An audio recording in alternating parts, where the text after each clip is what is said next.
अब तक आपने देखा कि दुर्गा भी ट्रेन से वापस उतरकर वापस उसके पास आ चुकी थी। आसिफ से मिलने के लिए वो बेकरार थी और वो अपने आप से ये कहती है कि एक दिन और मैं आसिफ के साथ गुजारना चाहती हूँ। इसलिए वो ट्रेन से बीच रास्ते में ही उतर गई थी और वापस वो वहाँ से आ जाती है। तभी वो दोनों गले लगते हैं और उसके बाद कहानी आगे बढ़ती है। अब आगे चलो इस एक दिन में जन्मों का सफ़र तय। हाँ, आओ इस दिन के हर एक पल में सदियां बिता दें।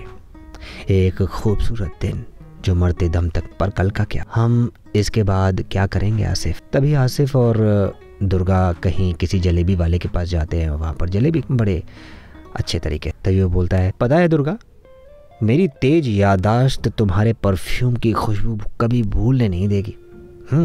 और बहुत ही खूबसूरत और सालों साल ये मेरे जहन में बरकरार रहेगी। दुर्गा, तुम बहुत ही अच्छी हो, बहुत ही प्यारी हो दुर्गा, तुम्हारी आंखों की चमक मुझे याद रहेगी। तभी हम देखते हैं कि दोनों कहीं घूमने चले जाते हैं, कहीं पिकनिक मनाने चले जाते हैं। तभी वो उसको कुछ अच्छी अच्छी बातें बोलता है, जैसे एक लव स्टोरी शुरू होती है। और दोनों हाथ पकड़ के कहीं घूम रहे हैं, किसी पनघट के किनारे पर जाकर बैठे हुए हैं और वहाँ पर वो उसको कुछ कहता है, कुछ एक शायरी सुनाता है। शायरी भी बड़े अंदाज बयां से बोलता है, तुम्हारी आहट, तुम्हारी सांसों की गर्मी, तुम्हारी जुल्फों की छाँव, तुम्हारे चेहरे की लाली कभी भुला ना पाऊंगा। ऐसा लगता है कि मानो उसने किसी कवि की पंक्तियां चुरा। बेहद ही शानदार कविताएं लिखता है ये आसिफ। वैसे तो ये पेशे से चोर है, लेकिन आसिफ है कमाल का बंदा। तुम्हारी मीठी यादें गमों के आलम को भी खुशनुमा बना। तभी वो एक दूसरे के करीब आते हैं और एक दूसरे को किस कर और एक पल को कई सदियों की जिंदगी बना लेते हैं।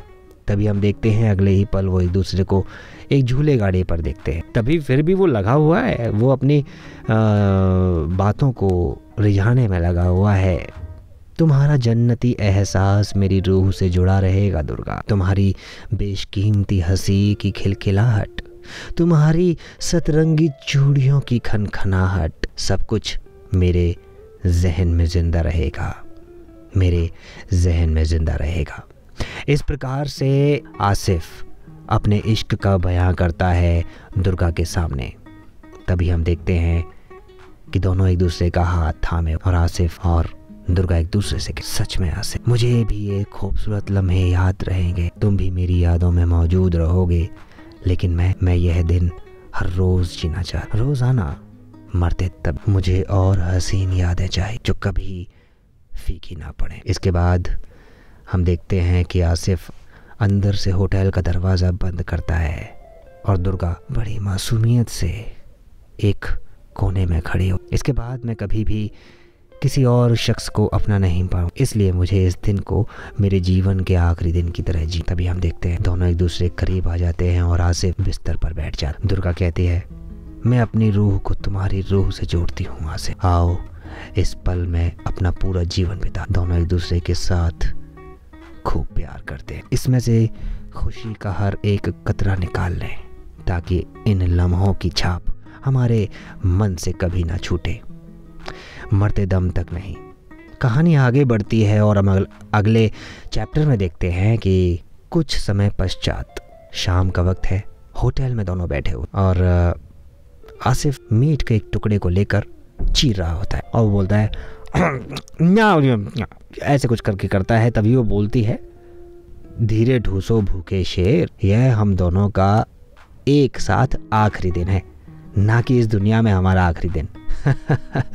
और वो थोड़ा सा मस्खरी सी करती है। तभी हम पीछे से देखते हैं कोई एक शख्स उनको पीछे से देख रही है और आसिफ और दुर्गा उन दोनों को इग्नोर करते हुए, हो सकता है कि कोई और होगा।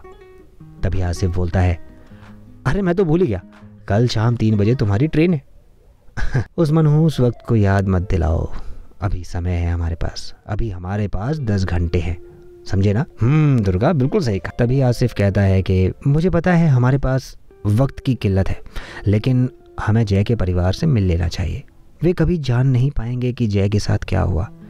पुलिस उसके मौत की खबर तो दे देगी, लेकिन उस भयानक रात को क्या हुआ यह राज दफन हो जाएगा। तभी दुर्गा कहती है, तुम जाकर ये सब बताओगे और वो मान लेंगे? हमारी कहानी में कोई लॉजिक नहीं है, समझे? तभी आसिफ अपनी जेब में से एक पर्स निकालता है और दुर्गा को दिखाता है। तभी आसिफ कहता है, अब अपनी क्या तारीफ करूं, और ये जय की आखिरी जादू की झप्पी लेते वक्त मैंने उसका बटुआ मार दिया, उसका एड्रेस इसमें लिखा हुआ है। तभी दुर्गा कहती है, अच्छा, और तुम उन्हें खोज पाओगे, तुम्हें ऐसा लगता है? ओहो, हे भगवान, तुम भी ना बड़े चोर किस्म के इंसान हो। तो तुम्हें क्या लगा था सब खर्चों के पैसे कहाँ से आ रहे? तब से पापी पेट के लिए करना पड़ता है। कहीं कमीने कहीं के। दुर्गा का वो रूप देखकर और आसिफ की ये मशखरी देखकर बड़ा अच्छा लगा। तभी हम देखते हैं कि अगले ही चैप्टर में शहर से इतना आउटर के में किसी पुलिस वाले का घर होता है। इतनी कंजूसी क्यों जय? जय एक ईमानदार पुलिस ऑफिसर था। एक इंस्पेक्टर की तनख्वाह होती ही कितनी है, पता नहीं उसकी बीवी को क्या कहूँ। बस सब कुछ सच बताओ, और क्या, मैं इमोशनल पार्ट संभाल लूँगी, ठीक है ना? तो वो बोलती है, जी कहिए। देखने में बड़ी खूबसूरत सी एक महिला बाहर निकलती है और ऐसा लग रहा था कि जैसे वो जय की ही पत्नी हो। और बाहर आते ही आसिफ उससे कहता है, नमस्ते, मैं आसिफ, जय का दोस्त।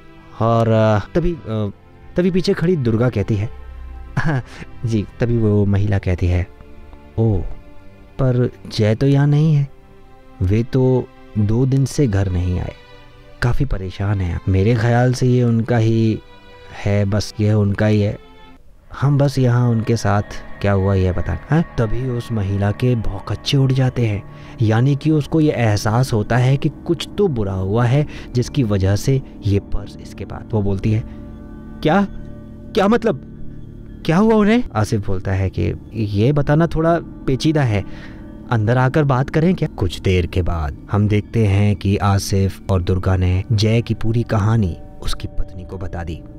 उसका एक छोटा सा बच्चा भी है। तभी आसिफ कहता है, उसके बाद जैसे तैसे हम जान बचाकर भागे। उस डायन के खात्मे के लिए जय ने अपनी कुर्बानी दी। मुझे कुछ समझ नहीं आ रहा, ऐसा कैसे जा सकते हैं वो? उनकी लाश वहीं है, मुझे प्रूफ चाहिए। तभी वो बोलता है आसिफ के, मैं एग्जैक्ट लोकेशन बता सकता हूँ उस वारदात का। जय के कंकाल के अवशेष वहाँ मौजूद होंगे, फोरेंसिक जांच से कंफर्म भी हो जाएगा। तभी वो दुर्गा कहती है, राधा दीदी प्लीज हिम्मत मत हारिए, ये सब हमारे लिए भी उतना ही दुखदाई है जितना कि आपके लिए। मम्मा, ये अंकल क्या बोल रहे हैं? पापा कब आएंगे? ये जय की बेटी बड़ी नाजुक स्थिति में अपने आप को डालकर बोलती है, और ये सब कुछ होता रहता है। 2 मिनट रुकिए, मैं चाय बना कर लाती हूँ। गुड्डी चलो, सोने का टाइम हो गया। तभी आसिफ कहता है, अरे रहने दीजिए, हम तो बस जा ही रहे हैं। नहीं, कुछ देर और रुकिए, मुझे और भी कुछ जानना है आपसे। कहानी का ये अध्याय अब हमें ही भी ख़त्म करना होगा। आगे आने वाले अध्याय में हम देखेंगे कि क्या राधा को आसिफ और दुर्गा की बातों पर यकीन होगा या नहीं। जानने के लिए हमारे इस चैनल को आज ही सब्सक्राइब कीजिए ताकि हमारा पहला वीडियो आपके पास ही पहुंचे। जय हिंद।